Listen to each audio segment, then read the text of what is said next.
안녕하십니까, 코인스타입니다. 오늘은 9월 15일이고요. 어제 PPI 지수 발표된 거 혹시 보셨을까요? 저는 어제 PPI를 보고 상대적으로 지지선을 지키기에 좋은 지표가 나왔다라고 생각합니다. 어떤 분이 제가 너무 숏포지션만 추천하는 것 같아서 좀 롱적인 부분의 관점을 좀 많이 좀 알려줬으면 좋겠다라고 하는데, 시장이 좀 그렇게 나올 법하거나 아니면 단기적으로 롱이 나올 법하다라고 생각이 들면 코인스타는 항상 롱에 대해서도 얘기할 수 있는 관점을 가지고 있습니다. 일단은 뭐 거두절미하고 간밤에 있었던 것부터 먼저 말씀을 드리겠습니다. 어제 다우랑 나스닥이랑 S&P는 보시다시피 혼조세로 마감을 시켰습니다. 뭐 이거 상승분이라고 말하기 좀 그렇고요. 빠진 거에서 지지 올렸다, 상승했다가 다시 빠졌다가 올렸다, 뭐 대충 그림 보이시죠? 이렇게 그림이 나왔고요. 보시면 섹터들도 전부 다 전체적으로 그냥 이렇게 올라갈 것도 올라가고 내려갈 거 내려간다. 그러니까 쉽게 말씀드리면 내가 좋아하는 종목이 어느 정도 내려왔다고 생각 들어서 들어오는 그냥 추격적인 매수라고 보시면 좋을 것 같고요. 뭐 크게 볼 건 없고요. 일단 공포지수 같은 것도 보시면 지금 40까지 내려갔던 게 42까지 끌어올렸습니다. 공포는 다시 정상적으로 들어왔다고 보시면 돼요. 그러니까 쇼 공포가 맞고요. 그리고 S&P 500 같은 경우도 보면은 맞고 잠깐 내려왔다. 전체적으로 뭐 지금 그냥 혼조세를 맞이할 수밖에 없어요. 왜? 자, 잠깐 달력 먼저 보실게요. 보시면 이제 일주일 남았어요. 한국 시간으로 이제 9월 22일 날 새벽 3시죠. 21일에서 22일 넘어가는 새벽 3시에 금리 발표가 있으니까요. 그렇기 때문에 그냥 지금 현재 전체적으로 약간 좀 멈춰 있는 상황이라고 보시면 좋을 것 같고, 금리 모니터링 도구 같은 경우에도 보시면 어제 말씀드렸던 대로 원래는 75bp와 50bp의 vs 벌스였다면 이제는 위에 거는 없어지고 이 친구는 없어지고요. 이제 100bp에 대한 게 있죠. bp에 대해서는 그냥 멋있게 표현을 한 거고요. 0.75 금리 인상을 하냐, 1% 금리 인상하냐, 이 차이입니다. 네, 그렇게 보시면 될 것 같고, 보시면 이제 여기가 0.75, 여기가 100bp라고 보시면 좋습니다. 자, 그러면은 예를 들면 100bp는 그냥 어느 정도 공포에 그냥 소스로만 썼다 치고 이번에 0.75를 인상한다고 치고요. 그 다음에는 이제는 뭐가 있을까요? 다시 한 번 더 0.75가 있는 게 요 친구 라고 보시면 좋을 것 같고요. 아, 죄송해요. 말씀 잘못드렸어요. 이게 0.75라고 보시면 좋을 것 같고, 그러니까 0.75 한번, 그 다음에 11월 달에 0.75 한번이라고 보시는 게 가장 합리적일 것 같습니다. 현재 여기 100bp의 인상론이 나왔고, 여기 100bp의 인상론이 이제 받쳐준다고 하는 그 그림이 했다고 하더라도, 아니, 이번에 100bp 인상론이 나왔고, 여기서 만약 75가 나오더라도, 다음번에는 100bp 인상론이 이렇게 낀다. 어떤 뜻인지 알죠? 제가 말을 좀 어렵게 했습니다. 죄송합니다. 이번에 0.75는 거의 확실하다고 보시면 좋을 것 같고요. 뭐 여기서 통상적으로 갑자기 뭐 이상하게 뭐 100bp를 한다라고 하진 않을 것 같아요. 시장에 충격이 필요한 상황이지만 그렇게 하지 않을 거라고 보고, 다음번에 이제 11월 달에도 만약에 CPI나 이번에 우리가 경험했던 아니 뭐 이런 것들이 좀 안 좋게 나왔을 때는 이제 100bp가 한 번 더 언급이 될 수 있다라는 퍼센트가 이거입니다. 이해되시죠? 일단은 원래 올 연말까지의 이제 생각하는 그 금리 추세 이제 그림은 원래는 4% 론이었어요. 그런데 이제는 4.5, 4.75까지 언급을 시킬 수 있을 정도 그림을 만들고 있다는 거죠. 뭐 저는 일단은 이렇게까지 극단적으로 이번 연도에 끌어올리지 않을 거라고 생각을 합니다. 왜냐면 일단 연준이 바라는 방향성은 연착륙이에요. 연착륙은 시장이 어느 정도 충격을 받지만 적당히 이렇게 계단식 하락을 원한다는 거죠. 갑자기 이렇게 팍 떨어져 버리면 차트가, 이거는 진짜 뉴스에서 뭐 대공황이나 뭐나 이런 식으로 얘기가 너무 많이 나오면서 FOMC 너희 왜 이거밖에 못해, 너희 일 처리 이렇게밖에 못해라는 질타를 받을 수 있기 때문에, 지난번에서도 언급드렸던 바이든의 중간 선거도 있고 연착륙을 바라보고 있는 FOMC 입장에서는 계단식 하락을 원할 것이다. 계단식 하락을 원하기 때문에 뭐 여기 일단 올해는 4%는 일단은 무조건 간다고 보시면 좋을 것 같습니다. 4%만 주더라도 올해 당장에 큰 하락이 없더라도 내년에는 이제 더 큰 데미지를 당연히 주겠죠. 왜냐면 뭐 당장에 한국의 예를 들면 부동산 영업을 한 사람들도 이제 한국은행이 시중금리, 기준금리를 계속 올렸을 때 이제 나머지 이제 은행권에서 있는 뭐 이런 대출금리들이 변동금리나 고정금리인 사람들도 바뀌는 시기가 도래한단 말이에요. 아마 대부분 내년부터는 이제 이걸로 인해서 하락을 좀 더 크게 이끌어가지 않을까라고 생각이 듭니다. 다만 이제 하락세가 주춤을 할 수 있다라는 거는 그럴 것 같아요. 금리가 만약에 이제 뭐 4%까지 끌어올렸는데 더 이상 금리 인상을 하지 않는다 라고 한다거나 아니면은 금리 인상폭을 2.5%로만 일단은 끌고 간다라고 하면은 큰 상승이 나올 수 있습니다. 내년을 얘기를 하는 거예요. 이제 9월 달이기 때문에 어느 정도 이제 4분기를 생각해서 언급을 드리는 거라 2023년을 이제 제가 얘기를 드릴 수밖에 없다라는 점 뭐 어느 정도 인지해 주셨으면 좋겠고요. 자, 경제 캘린더 잠깐 보고 가시겠습니다. 어제 PPI가 나왔죠. 자, 경제 캘린더를 일단 보면요. 여기 생산자 물가지수 PPI가 어제 나왔습니다. 자, 이전치, 예측치, 이전치, 예측치가 이렇게 있었죠. 그런데 이제 잘 나온 거예요. 그러니까 CPI 소비자 물가는 굉장히 안 좋게 나와서 시장을 끌고 내려갔지만 PPI는 좋게 나와서 위로 올린 겁니다. 그래서 상대적으로 여기 있었던 공포를 약간 희석을 시켜준 거죠.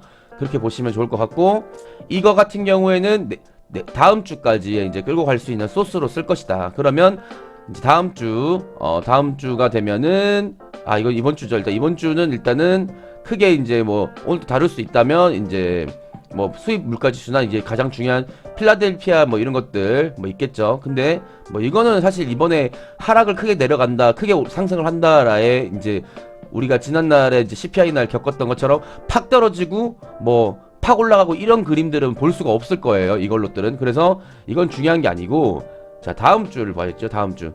자, 다음 주를 보면은 여기 금리가 있죠. 금리가 있습니다. 다음 주에는 이제 영국도 금리 결정이 있고요. 그 다음에 미국도 금리 결정이 있습니다. 자, 그러면은 이 금리 결정이 어떻게 나오는지 이제 예측을 이제 계속 하고 있겠죠.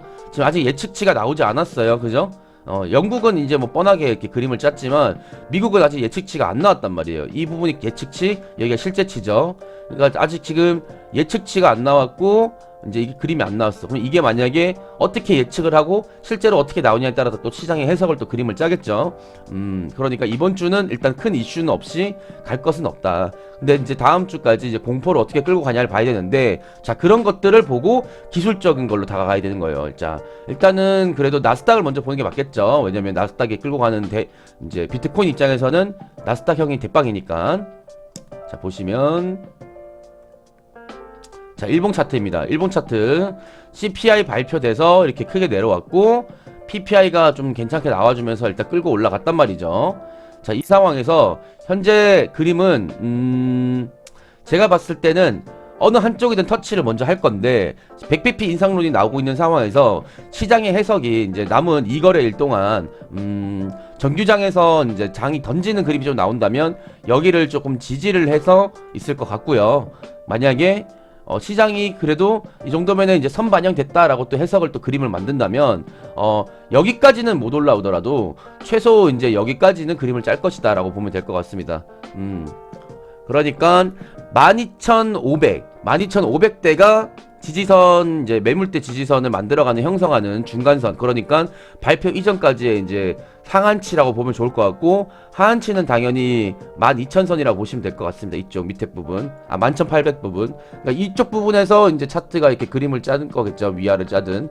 요렇게 일단 보다가 다음 주 목요일 날에 금리 발표에 따라서 이제 이게 그림이 나오거나 이렇게 쏜다. 일단은 어제까지도 만약에 오버슈팅이 좀 밑으로 하락이 좀 나왔더라면 뭐 제가 말씀드리고 싶은 건 약간 이런 그림이죠. 어제 만약에 PPI가 나왔더라도 이렇게 하락이, 이거 색깔 좀 바꿔야겠다.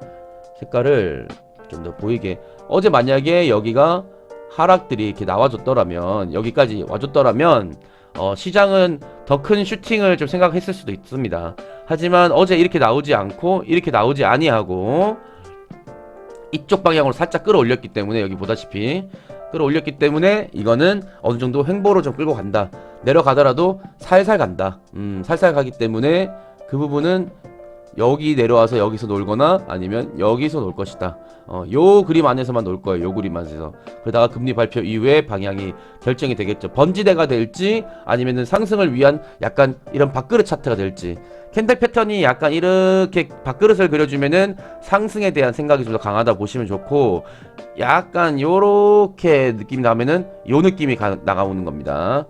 자, 일단은 이렇게 보시면 좋을 것 같고, 유동자산이 강한 비트코인을 잠깐 보겠습니다.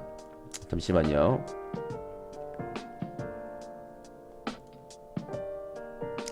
나스닥 같은 경우에 그림 보니까 일단 오늘 약간 요 그림 나와주면 좋을 것 같아요.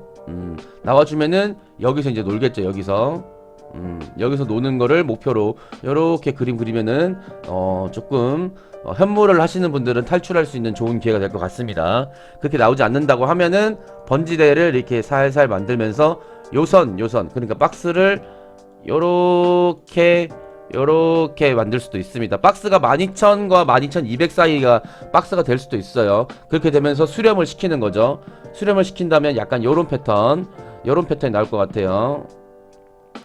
12,200을 한계치로 잡고 요렇게 그림을 짜는 거지. 이해되세요?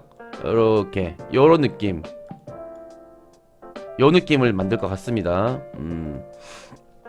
자, 일단은 비트코인 넘어왔습니다. 자, 비트코인 같은 경우에도 PPI 발표 이후에 엄청나게 내려왔고, 그리고 지금 CPI 발표 이후에, 그리고 PPI 발표 이후에 살짝의 상승분이 있으나 지금 어느 정도 약간 뭐랄까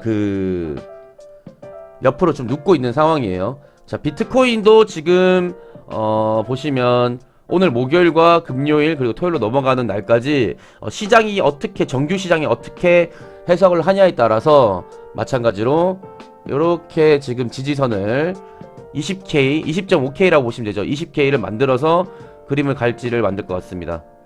요 느낌을 지금 만들고 있으니까 여러분들은 이 삼각형을 잘 기억을 하시고 20.4K가 뚫리냐 안 뚫리냐를 보면 좋을 것 같아요. 매매 하시는 데 있어서 이제 만약에 내가 지금 포지션을 잡는다 그러면 20.4K가 나올 때마다 숏을 한번 보면 좋을 것 같다. 숏을 보면 좋을 것 같고, 근데 만약에 그 밑에 좀 내려와 준다 하면은 한 19K 그러니까 19점 한 뭐 6, 7 정도쯤 되면은 익절하고 요런 식으로 단타를 좀 치면은 조금 살짝 재미를 볼 수 있습니다.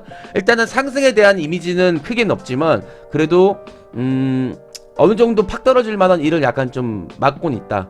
그 점만 좀 참고하시면 좋을 것 같고, 연락 오신 분 중 한 분이 비트코인 나스닥을 통해서 분석하는 건 너무 감사합니다. 하지만 이더리움도 좀 알려주세요 해서 이더리움도 준비를 했습니다. 자, 이더리움 보시면은 별거 없죠? 이더리움은 대장주가 아니기 때문에 제가 잘 안 다뤘던 건데, 그냥 이더리움은 그냥 이렇게 단순하게 말씀드릴게요. 2,000달러를 지 혼자 뚫을 수는 없어요. 2,000달러가 이제 비트코인하고 나스닥에 끌고 가는 거를 보고 갈 수도 있는데, 그냥 목표가를 말씀을 드릴게요. 이더리움은 1,000달러까지는 무조건 붕괴가 된다고 보시면 됩니다. 그러니까 비트코인하고 나스닥이 좀 천천히 떨어진다고 한들 이더리움은 1,000달러까지는 무조건 내려온다. 그러니까 여기서 박스를 크게 뛰기 때문에 이더리움은 선물할 때 되게 극단적이기 때문에 좀 조심하셔야 되니까, 그냥 최종적으로 보면은 한 예전에 여러분들 이더리움 나 25만원일 때 샀었는데 아씨 팔질 말거리라는 소리 되게 많이 들었죠? 네, 이 금액 다시 무조건 올 겁니다. 그러니까 이더리움을 현물을 하실 분들은 20에서 25만원 오면은 그때 가서 사시면 좋을 것 같습니다. 일단 이더리움은 이 정도만 얘기할게요. 별로 중요한 게 아니라서. 일단은 근데 여러분들이 이제 제가 어떤 거를 또 보고 있는지 하나를 좀 오픈을 해드릴게요. 이거는 정규 회원분들한테만 오픈하는 건데 일단은 이것도 좀 오픈해드릴게요. 자, 달러 인덱스라고 합니다. 달러 인덱스가 올라가면은 어떻게 되고 내려가면 어떻게 되죠, 뭐 이런 거 알려드리면 제 영업 노하우니까 그냥 말씀을 드릴게요. 자, 보면은 2020년 코로나 팬데믹 때 위치를 보고 설명을 드릴게요. 자, 2020년 코로나 팬데믹 때 이렇게 요동쳤죠. 자, 달러 인덱스가 상승하면은 뭐다? 숏장. 달러 인덱스가 내려와주면 롱장이라고 보시면 됩니다. 롱장. 자, 그래서 지금 달러 인덱스가 엄청나게 올라갔죠? 그러니까 숏장이 맞습니다. 숏장. 그런데 지금 보시면 약간 여기 110달러를 지지하고 지금 내려오고 있는 상황이죠. 그러면은 105달러 부근까지 와주면은 상승이 될 수 있는 그 상승이 될 수 있는 거고, 만약에 이번에 여기서 또 110달러를 두드리기 위해서 캔들을 만들어 버린다, 그러면은 숏장이라고 보시면 됩니다. 이상 더 알려드리면은 영업 노하우이기 때문에 좀 조심스러워서 여기까지만 하고요. 일단은 저희 코인스타에 이제 문의를 오프라인으로도 올 수 있다라는 거를 안내해드리기 위해서 이렇게 말씀드립니다. 코인스타는 청담동 도산대로에 위치하고 있고요. 도산대로 이제 대로변에 있는 고층 빌딩에 있습니다. 그 중에 펜트하우스를 쓰고 있고요. 지금 막 시작한 유튜브 채널인 새끼들이 뭘 어떻게 이렇게 좋은 데를 하고 있어 라고 하지만, 코인스타는 원래 이렇게 시황 분석이나 이런 것들을 공개적으로 하기보다는 원래 회원제로만 운영해 왔었고, 예전부터 주식부터 시작해 왔고, 이제 코인이 이제 핫해지면서 코인 시장으로 넘어와서 계속 오랫동안 해온 회사입니다. 찾아오시면 지금 이런 시황적인 차트적인 교육이나 아니면 뭐 레퍼럴이나 뭐 이런 거 말고도 그 밖에 코인에 관련되어 있는 정말 고급 정보들 같은 것들도 안내를 받으실 수도 있고, 뭐 나머지 이제 뭐 여러분들 원하실 수 있는 것들이 저희가 만약에 다루고 있는 사업 분야라고 하면 같이 또 이렇게 얘기를 해가지고 안내해 드릴 수 있을 것 같습니다. 그러니까 자유롭게 찾아와 주시면 좋을 것 같고요. 그 부분에 대해서 물어보고 싶으신 분들은 뭐 1대1 문의를 링크를 주셔도 좋고, 아니면 대표님하고 이제 얘기를 통해서 이 부분을 한 번 더 정확하게 한번 언급하는 날이 조만간 있을 거라고 보고 있습니다. 그러면 일단 시청해주셔서 너무 감사하고요. 늘 건강하시고 감기 유념하시고, 이제 날씨가 좀 약간 왔다 갔다 하니까 감기 조심하시고, 코인스타는 오늘 물러가 보도록 하겠습니다. 감사합니다.